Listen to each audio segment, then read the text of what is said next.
Hey, what's up? It's your boy H Money. Hey, it's the time of the year. NBA playoffs are right around the corner. And guess who's back? My two old Spurs, Old Man River Tim Duncan and the San Antonio Spurs that have been too old every year for the last decade, who weren't even supposed to make the playoffs come midseason because they were struggling, now are getting healthy at the right time, even though I'm still kind of worried about Tony. And Tiago's got a little thing happening. They're winners of 9 straight. They've been blowing everybody out, which includes the Rockets, Golden State, and Atlanta. And they are about to roll in the playoffs with a possibility to jump all the way back up to the number 2 seed. And trust, nobody wants to see the Spurs in the playoffs. They are primed and ready once again to make a run for number 6. Should be number 7. Pop made a mistake, took Tim Duncan out. Tim could have got that rebound. And, of course, we know Ray Allen bailed out LeBron with the corner 3. So, I still so bitter. It's bad taste in my mouth because I am a diehard Spurs fan. But, it's hard to let go. Should be number 7, but I'll live with going for number 6. And I'm good, perfectly fine with 5. But, okay, look, I'm not a poser. I'm not a bandwagon jumper. I was born and raised in San Antonio, Texas. My father was in the military, so I was born in Fort Sam Houston Army Base. First NBA game I ever went to was the Spurs. Back when George Gervin, the Iceman, Artis Gilmore with the big fro and the sideburns was playing. And I fell in love with the team. I fell in love with the sport. And I've been a diehard Spurs fan ever since. Now, I'm a basketball fan first, so I love other players. You know, I got mad love for Kobe. I love watching Isaiah Thomas and the Bad Boy Pistons. Of course, MJ and the Bulls. I mean, look, we got the big 3 right here. Of course, Manu, Tim, Tony. But then, gotta get love right here. Great big 3. Dennis Rodman, Pip, MJ. One of the greatest teams of all time, if not the greatest, when they had their 72-win season. But when we talk about a dynasty, an organization that has had consistent success, the San Antonio Spurs are the class organization. They are class personified, but they are the best organization in NBA history in my books. And I know people are going to go to the Showtime Lakers, the Bulls. If you look at the Boston Celtics when Bill Russell and their decade of winning championship after championship, I understand, but that was a different time. That was a different era. The competition compared to what we see now in MJ's era, Magic Bird, I take nothing away from their dynasty. But I just don't know that it would be the same in today's NBA. And in today's NBA, where you got free agents, you got guys, this new younger mentality, because this young generation with social media, technology, cell phones, they're used to just getting things instantaneously. Back when we were kids, when you called somebody and the phone was busy, got busy, you had to wait. If you had a busy signal, you had to wait. You could not text. You couldn't email. You couldn't poke. You couldn't Facebook. You just had to wait until they were off the phone. Okay? So we knew about patience and work ethic. This young generation is all about give it to me now, give it to me now. And that's what LeBron, this younger generation NBA is. Hey, they're chasing rings, they're chasing glory, they're chasing money. They're jumping from team to team. There's no loyalty. So in that era, for the San Antonio Spurs to have done what they have done, we are talking 16 straight 50-win seasons. 5 championships in those seasons. Could have been 17 straight 50 wins, but the first championship came in the lockout season. So it was a shortened season, so they couldn't get to 50 wins, but they would have. So it could be 17. But, 16 is unbelievable as it is. It's a record that I agree with Jeff Van Gundy. That record probably will never be broken because you're never going to see a team stay together that long again. Manu, Tony, and Tim just set the NBA record for the longest, the most games played by a trio.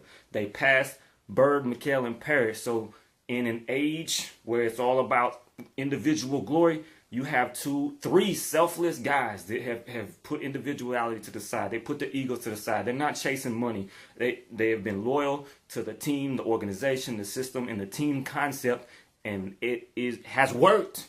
They have 5 rings to show for it. 16 50-win seasons. They have the most wins, playoff wins by a trio in NBA history. Tim Duncan just passed Kareem last year for the most minutes played in playoff history. The records just go on and on for these guys. I can't put into words how impressed I am. I mean, we just go back and watch how they have done things. I like to compare them to the New England Patriots. They are the Patriots of the NBA, or vice versa. The Patriots are the Spurs of the NFL. But I mean, as much as I hate the Patriots, I got mad love for the genius of Belichick, the way Tom Brady fits his system, and how great that system is. Because it's so many times we see it's just like plug and play. Somebody goes down, they just plug another player in, and success just continues. And that's the same thing that's going in the NBA with the San Antonio Spurs. It's just Popovich's system. They get character guys that fit it. They miss every once in a while. They miss with Richard Jefferson, but you get quality character guys that will come in and play their role and play with the team concept, and they just keep rolling. Now, we had great teams back in the day when the Admiral, when David Robinson came. We had Terry Cummings at power forward, Sean Elliott small forward, Willie Anderson at the 2 guard, and Rod Strickland at the point guard. That was a championship caliber team. They never could get out of the West. They kept running into Karl Malone and John Stockton, or Barkley and the Suns, Hakeem Olajuwon and the Rockets, because the West was always tough. So it was always a hard. But they were a championship caliber team, and I loved watching them then. And then, of course, David Robinson goes down, and we tank the season, so to speak. They get the #1 pick. Here comes Tim Duncan, and we know what happened after that. And then it's just been, while other teams are out chasing superstars, trying to tinker with their rosters all the time, like your boy Mark Cuban in Dallas. Look, I live in Dallas, and I catch flack all the time for wearing the Spurs gear. But I'm sorry, Mark Cuban, he insulted my city, man. He called my city dirty. All right, he talked about the Riverwalk. You just, come on, man. Keep it with basketball. You can't just diss my city like this. So ever since that, and since he broke up their big three, I used to love watching Nowitzki, Nash, and Finley. And yeah, they struggled defensively, but that was a great offensive team. And I just think if he would have stuck with them and put in the right pieces, get the right coach, they could have won multiple championships with that big three. But of course, he's like the LeBron of owners. He can't sit still. He's got to be making deals and changing things up. And when they finally got it right and they win a championship, what does he do? He's thinking ahead to Dwight Howard, Darren Williams, the next big free agent. He got to clear up money. So he lets Tyson Chandler walk. He lets J.J. Barrera walk. Key pieces to the championship run. So instead of keeping his team together, showing faith in them, showing loyalty to them, and letting them defend their title, he's already thinking about the next big move. That's completely opposite. So in that era where everybody else is doing that, the Spurs, no. We're going to stick with our core guys. Timmy D is the anchor. Timmy D, Popovich will go down as the best player-coach combo in NBA history, in my opinion. Okay? And then so he's the anchor. And then look, nobody saw Tony Parker and Manu Ginobili coming.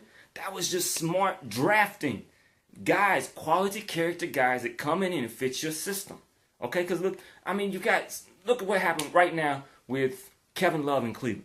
It's not a fit. Okay? So, of course, beginning of the season, on paper, sounds great. That's what you see teams do all the time. Dwight Howard going to the Lakers. Big name. How can you miss with a big star like that? He doesn't fit. He can't coexist with Kobe because Kobe's an assassin. LeBron's, he's a softie. He's a teddy bear. So, he didn't have the heart for L.A., okay? So, you got so many of these teams just swinging for the fences with these superstars, not even thinking about, are they going to fit our chemistry? Are they going to fit our system? Are they going to coexist well with our coach and our current players?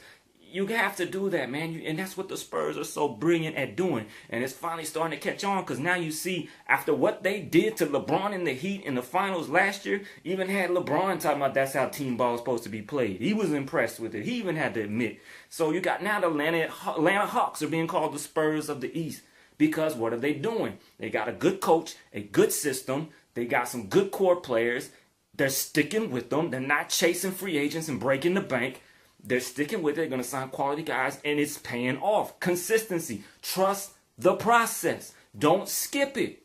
Don't try to skip the bad time. You got to go through the losing seasons. You got to go through the tough times. Overcome it.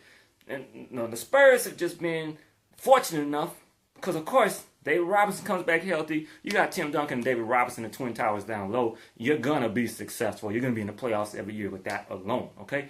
But still, because both times when David Robinson joined the Spurs, they had the greatest win turnaround in NBA history. And then they broke that record when Tim Duncan joined the team. So that was almost instant success. But, I mean, to keep it consistently over 16 years is an unbelievable feat.